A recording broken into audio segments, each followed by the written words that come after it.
Mathusalem, l'homme qui a vécu 969 ans est le secret de sa longévité.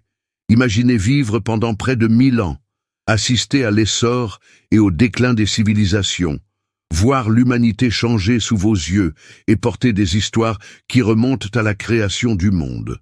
Cela semble impossible? Pourtant, selon la Bible, un homme a réussi cet incroyable exploit. Il s'appelait Mathusalem, l'homme qui a vécu le plus longtemps dans l'histoire, soit 969 ans. Mais comment cela a-t-il été possible? Que révèle la Bible sur sa vie? Et pourquoi sa mort est-elle liée à l'un des événements les plus remarquables de l'humanité?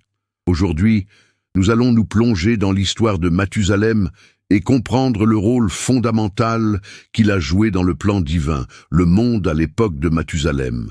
Pour comprendre l'histoire de Mathusalem, il faut remonter au commencement de tout, à la Genèse où Dieu crée le ciel, la terre et l'humanité. Contrairement à la réalité que nous connaissons aujourd'hui, à cette époque, les gens vivaient pendant des siècles. Selon certains spécialistes, l'environnement terrestre était différent, avec une atmosphère plus riche et un climat favorisant la longévité. En outre, les hommes avaient un contact plus direct avec Dieu. Les connaissances et les histoires étaient transmises oralement, et les premiers êtres humains avaient encore en mémoire l'Éden, le paradis perdu où Adam et Ève marchaient avec le Créateur. C'est dans ce monde primitif et plein de mystères que naît Mathusalem. Descendant direct d'Adam, il est le fils d'Enoch, un homme si proche de Dieu que, selon la Bible, il n'a pas connu la mort, mais a été emmené directement au paradis. Dès son plus jeune âge, Mathusalem a été entouré de récits sur le passé glorieux de l'humanité et d'avertissements sur l'avenir. Le nom qui a prophétisé le déluge. Dans la culture hébraïque, les noms ont une signification profonde, et celui de Mathusalem ne fait pas exception. Son nom peut être interprété comme « quand il mourra, cela viendra », une référence prophétique à l'événement qui allait marquer la fin d'une ère, le déluge. En effet, lorsqu'on analyse la chronologie biblique, on se rend compte que l'année de la mort de Mathusalem coïncide exactement avec l'année où Noé est entré dans l'arche et où le grand déluge a recouvert la terre. Cela indique que sa longévité a pu être l'expression directe de la patience divine. Pendant sa vie, Dieu a reporté le jugement sur l'humanité, donnant ainsi aux gens le temps de se repentir, une vie entre deux mondes. Au cours de sa longue existence, Mathusalem fut le témoin d'un monde en pleine transformation. D'une part, sa famille, les descendants de Seth, conservent la foi dans le vrai Dieu. De l'autre, les descendants de Caïn construisaient des villes, développaient la technologie, mais s'éloignaient de plus en plus du Créateur. La corruption se développe sur la terre. La Bible nous dit que les hommes commencèrent à se livrer au péché de manière irréversible.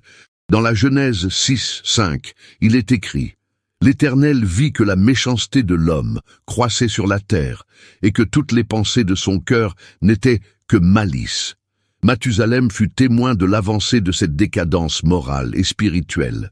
Il vit l'humanité rejeter les voies de Dieu et plonger dans la violence, l'idolâtrie et la corruption. Malgré cela, il maintint la tradition de sa famille et transmit ses enseignements aux générations suivantes, y compris à son petit-fils Noé, qui devint la clé de la continuation de l'humanité après le déluge. L'impact d'Enoch sur la vie de Mathusalem. S'il est un nom qui a profondément marqué la vie de Mathusalem, c'est bien celui d'Enoch, son père. Contrairement à tous les autres hommes de son époque, Enoch avait une relation si intime avec Dieu qu'il ne passa pas par la mort.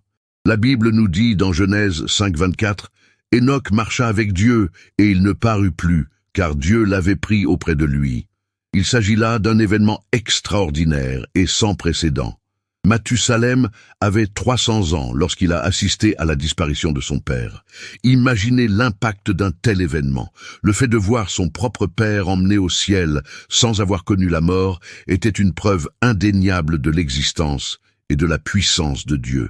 Mathusalem grandit en entendant son père parler de l'importance de la fidélité au Créateur. Enoch ne s'est pas contenté d'enseigner ce qu'était Dieu. Il a vécu dans une obéissance totale, au point d'être retiré du monde en raison de sa sainteté.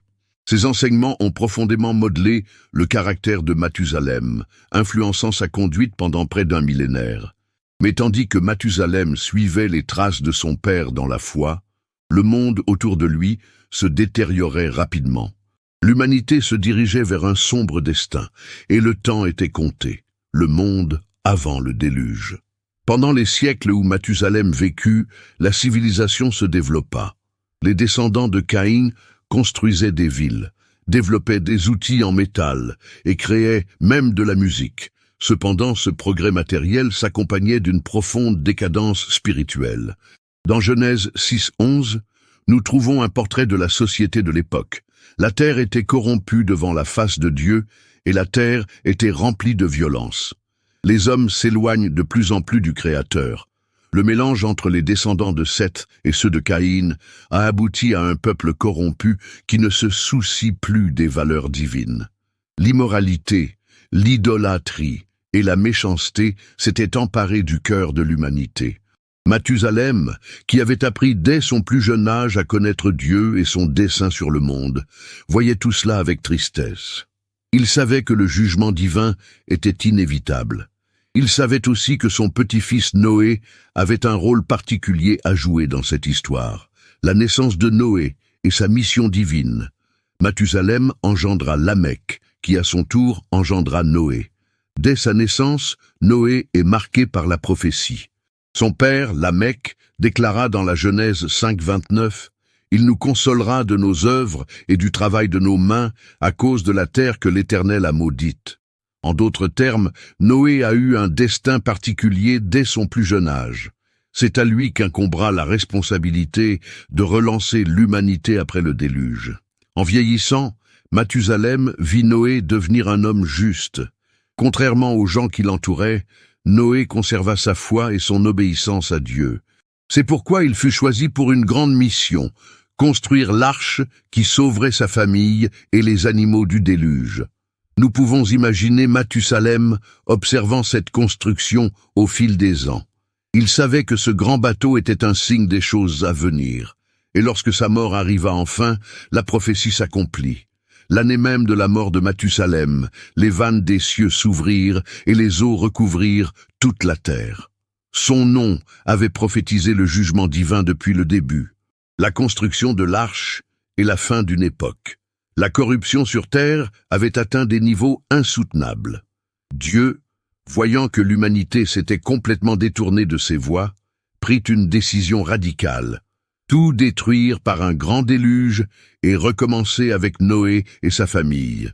Dans la Genèse 6:13, Dieu déclare à Noé, « La fin de toute chair est venue devant moi, car la terre est pleine de violence, et voici, je les détruirai avec la terre. » Noé est alors chargé de construire l'arche, un gigantesque vaisseau qui abritera sa famille et les animaux qui seront préservés. Imaginez l'impact que cela a eu sur Mathusalem. Il vécut assez longtemps pour voir le début de la construction et comprendre que la fin était proche. L'arche était un signe visible d'avertissement, un témoignage que Dieu allait bientôt agir. Mais l'humanité, plongée dans son orgueil et sa méchanceté, s'est moquée de Noé. Pendant des années, il a construit cet énorme bateau sur la terre ferme, tandis que les gens riaient et ignoraient ses avertissements.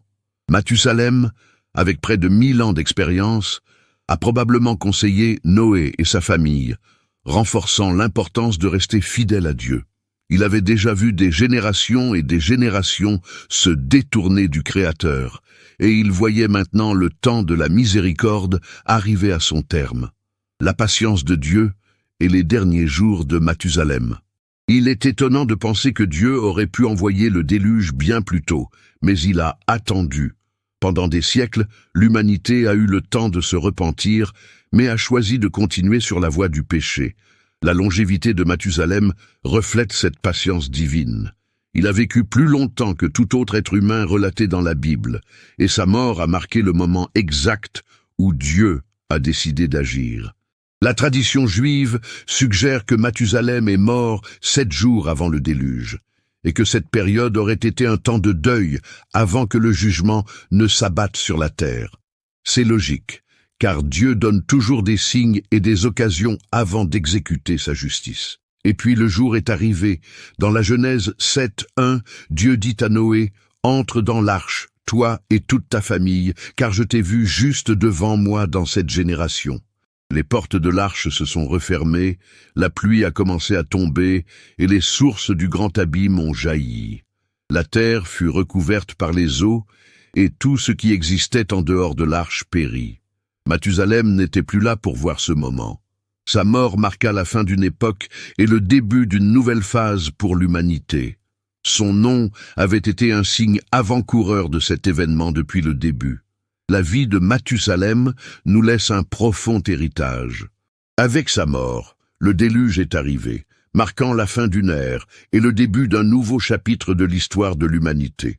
Mais son influence n'a pas disparu. Il a été un lien entre le monde originel, créé par Dieu, et le renouveau qui s'est opéré après le grand jugement. Sa longévité n'était pas seulement un exploit impressionnant, mais aussi un signe de la patience divine, un témoignage que Dieu donnait à l'humanité le temps de se repentir avant le jugement inévitable. Jésus a comparé les jours de Noé à la période précédant sa seconde venue, soulignant que les gens continueraient à vivre leur vie normalement, ignorant les signes, jusqu'à ce qu'il soit trop tard. Cela nous rappelle que l'histoire de Mathusalem et le déluge ne sont pas seulement des événements du passé, mais aussi un avertissement pour l'avenir. Dieu offre toujours du temps et des occasions de se repentir, mais ce temps n'est pas illimité. Tout comme il y a eu un moment où les portes de l'arche se sont fermées, il y aura un moment où le temps de grâce prendra fin. Une autre grande leçon que nous tirons de la vie de Mathusalem est l'importance de la transmission de la foi. Il était l'un des responsables de la préservation et de la transmission de la connaissance de Dieu. Son influence a atteint Noé, qui a trouvé grâce aux yeux du Seigneur et a été choisi pour continuer l'humanité. Cela montre que la responsabilité d'enseigner aux générations futures est essentielle. Notre foi ne doit pas s'éteindre avec nous, mais doit être cultivée et partagée afin que ceux qui viennent après nous disposent d'une base solide pour affronter les défis du monde. L'héritage de Mathusalem nous enseigne que la patience de Dieu a une raison d'être, mais qu'elle n'est pas éternelle. Son nom, qui a une signification prophétique, s'est accompli l'année même de sa mort, ce qui prouve que les prophéties divines se réalisent au moment prévu. Nous avons également appris qu'il ne suffit pas de vivre de nombreuses années si cette vie n'est pas alignée sur les desseins de Dieu. Il était un témoignage vivant de ce que signifie persévérer dans la foi au milieu de la corruption et de l'aliénation spirituelle de l'humanité. S'il y a une chose que nous devons retenir de cette histoire, c'est la certitude que le temps pour chercher Dieu n'est pas infini. Tout comme Mathusalem a été un signe pour sa génération, nous avons aujourd'hui la preuve évidente que Dieu continue d'appeler l'humanité à la repentance. La grande question est la suivante. Entendrons-nous cet appel avant qu'il ne soit trop tard? Puissions-nous tirer des leçons de cette histoire et choisir de marcher avec Dieu pendant qu'il en est encore temps?